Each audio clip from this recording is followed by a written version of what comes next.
Feeling good. Nervous but excited. 100%. 100%. So, what is bringing you to do this today?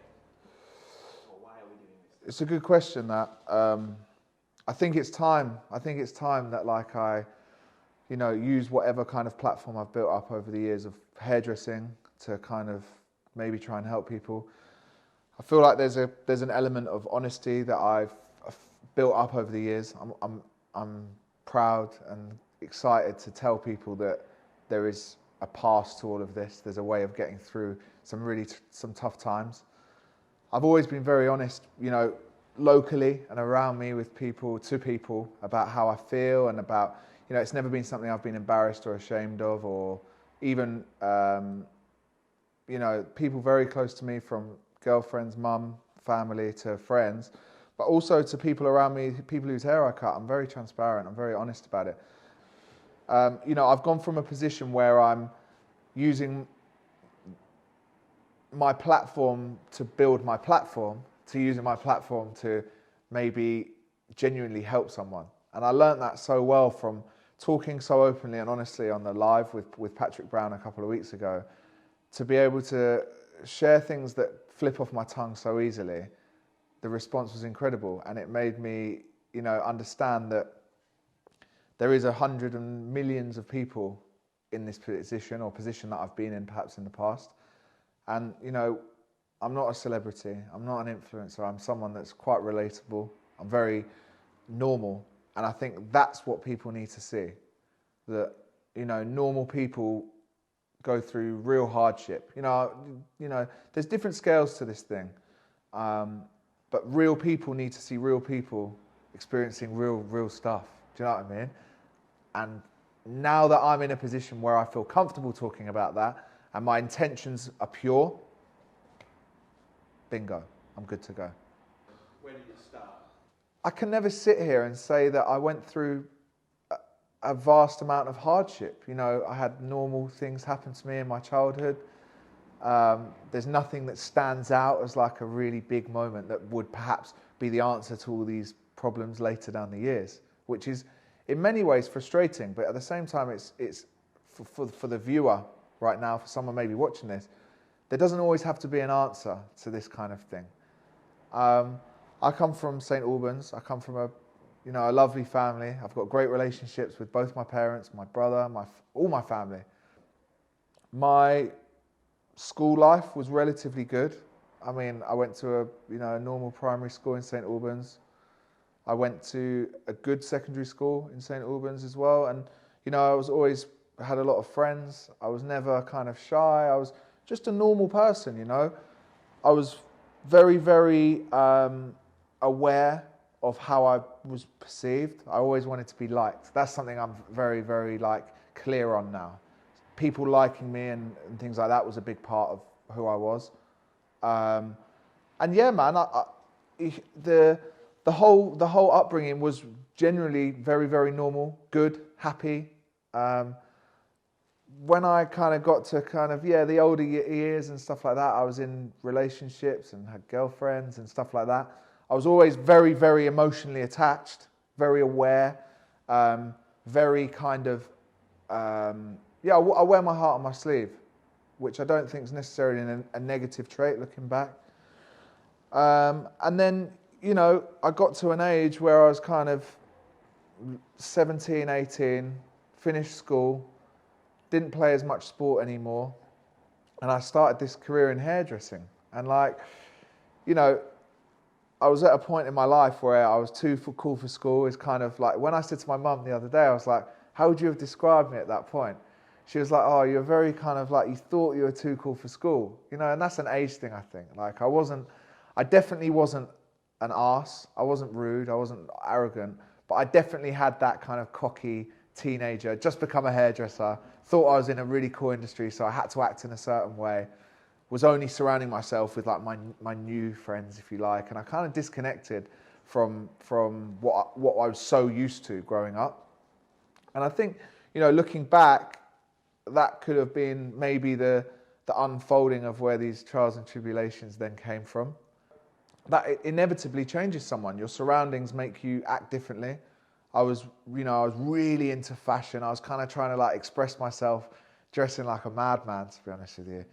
But these are all things that are contributive now. When I look back and, in therapy, I've looked back upon these times and, looking at it now, maybe trying to fit in was something that was an issue for me. Trying to fit into too many different areas of my life at once. Do you know what I mean? So I maybe became, I don't know, being really honest, and that's what this is about. Maybe I tried too hard at that point, which was putting too much stress on my mind. I think what that point I just made about trying to fit in to too many things at once is something that I've really learned as I've got older. And I think as we move on through these videos, you'll see where I kind of learnt about that and worked out that it isn't about that. I stand by having a small circle of people that I love and love me.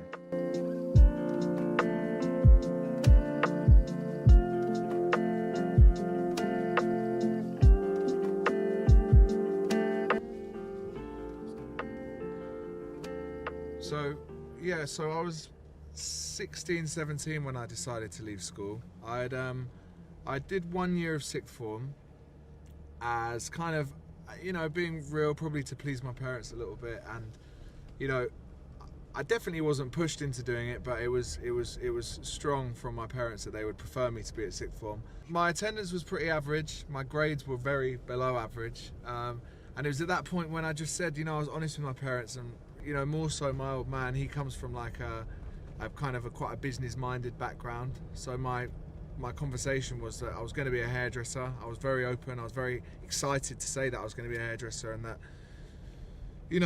I didn't want to just be a hairdresser at the same time. I wanted to be a businessman. I wanted to focus. I had big goals. So yeah, I started hairdressing, and it was a wake-up call, to be honest. I became, essentially at the start, I was more or less a cleaner. Like everyone knows that's been a hairdresser, it's tough at the beginning, but I was focused and I worked hard.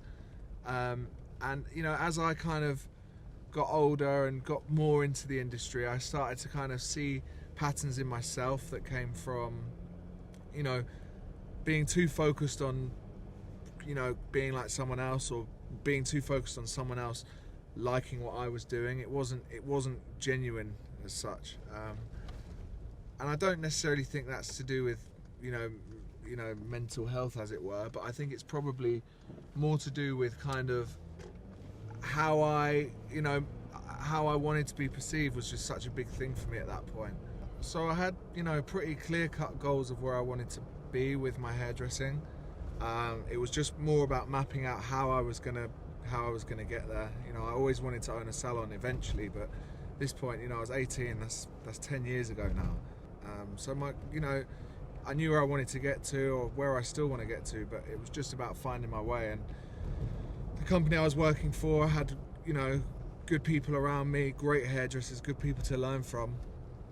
And I started, and I was doing quite well, to be honest with you. I would say I was probably about 18 when I first kind of noticed that something wasn't quite right. And I was, at the same time, I think like everyone goes through kind of adjustments, and their mindset maybe changes to different situations, but I feel like I was trying so hard to impress all the time, and it was just too much for my mind to kind of comprehend. Without sounding like too dramatic, I feel like I always kind of go with this like example of if our mind can do 100 thoughts a day, mine was doing 1,000, and it was just becoming too stressful. It was becoming too much every single day.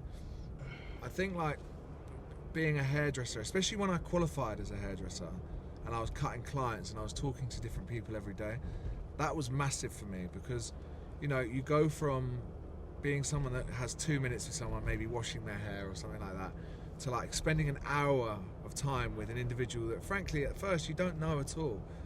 And I felt like a lot of time I was quite drawn in by people. I'm quite like I said before, I wear my heart on my sleeve. I'm emotionally attached to every situation I'm in, and I feel like I was kind of almost like maybe hearing too much for what I needed for my head. I was constantly listening and constantly assessing situations, and you know, that's my own kind of issue, if you like. But I was so drawn in by these situations and hearing different stories that I kind of, it definitely left a mark on me, you know. Like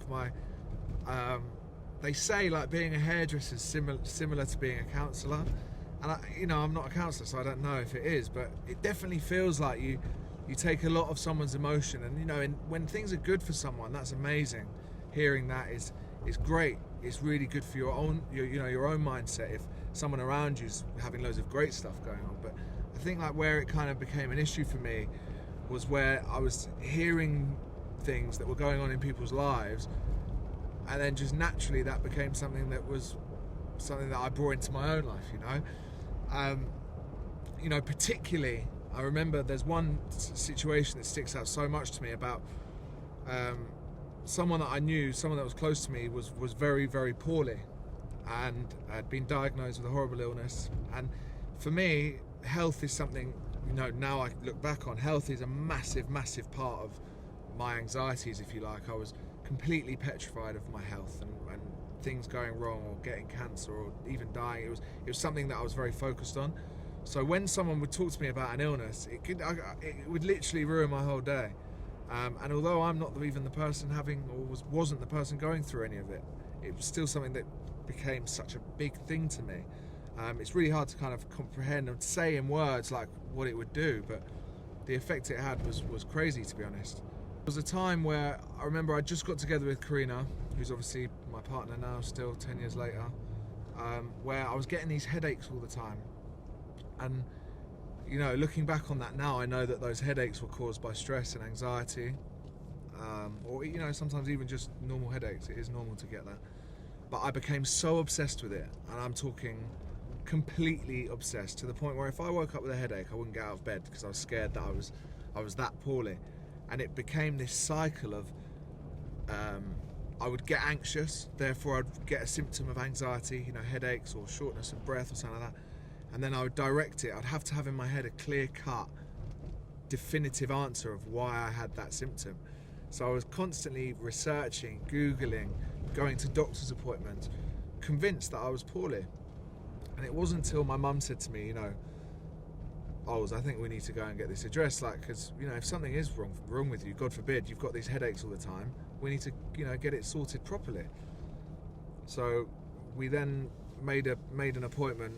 And yeah, I mean, that's I suppose the real start of this entire journey, if you like.